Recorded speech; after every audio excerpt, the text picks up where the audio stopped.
धड़कते हृदय से लिखा हुआ गीत हृदय को सुलगाएगा, जलाएगा।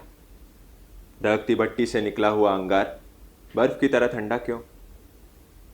लिख रहा हूं मैं गीत परिवारियों की आंखों के सामने बलात्कार की गई हुई बहू बेटियों की पीर से। लिख रहा हूं मैं गीत पेड़ से बांधकर गोली से उड़ा दिए गए जनता की नायकों की तड़प से, जिनका गुनाह था भूख और रोटी की मांग, जिनका पाप था इंसान की तरह जिंदगी बसर करने की चाह। तो क्यों कल तुम्हारे हृदय को गुदगुदाए एक गीत? अगर बाकी है हृदय नाम की चीज तुम्हारे पास, तो मेरा ये गीत उसे झकझोरेगा, ठहलेगा। जिंदगी की फुरदरा चट्टानों पर धार चढ़ाए हो मेरा गीत हो ही नहीं सकता तटस्थ, नामर्थ। क्यों दे वो किसी को भी पल भर का आनंद? या तो तुम मेरे हो, मेरे अपने हो, या मेरे दुश्मन हो। क्योंकि जिस जंग के मैदान में मैं उतरा हूं, वह मेरा गीत भी एक हथियार है। वाह, अच्छा प्रयास है भरत। नहीं, अमृत की कविता है। काश ऐसी एक भी कविता लिख पाते। अमृत की कविता सिर्फ एक कविता नहीं है भरत, वो एक हथियार है। मेरे लिए तो सबसे पहले वो एक कविता है।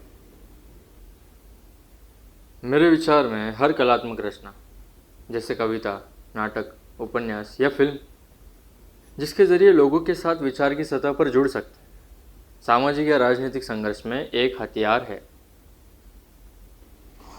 एक तरह से ये सही है, लेकिन हर बार ऐसी जिद क्यों? ये जिद नहीं है भरत, सच्चाई है। कला को राजनीति से अलग नहीं किया जा सकता। अगर ध्यान से देखो तो हर देश की सरकार कला के माध्यम को अपनी सत्ता कायम रखने के लिए इस्तेमाल कर रही है। अगर बुनियादी परिवर्तन लाना है तो हमें अपनी कला, अपने माध्यम को हथियार की तरह इस्तेमाल करना होगा। और अगर फिर भी काम नहीं बनता तो अपने हथियार को ही अपना माध्यम बनाना होगा। आपका मतलब है कला का उद्देश्य सिर्फ राजनीति का हथियार बनकर रह जाना है? उसका अपना कोई स्वतंत्र अस्तित्व नहीं है? आर्टिस्ट पॉलिटिकली कमिटेड नहीं है तो उसका आर्ट रेलेवेंट नहीं है। क्यों डॉक्टर? मुझे इस बहस में क्यों उलझा रहे हो? सीरियसली,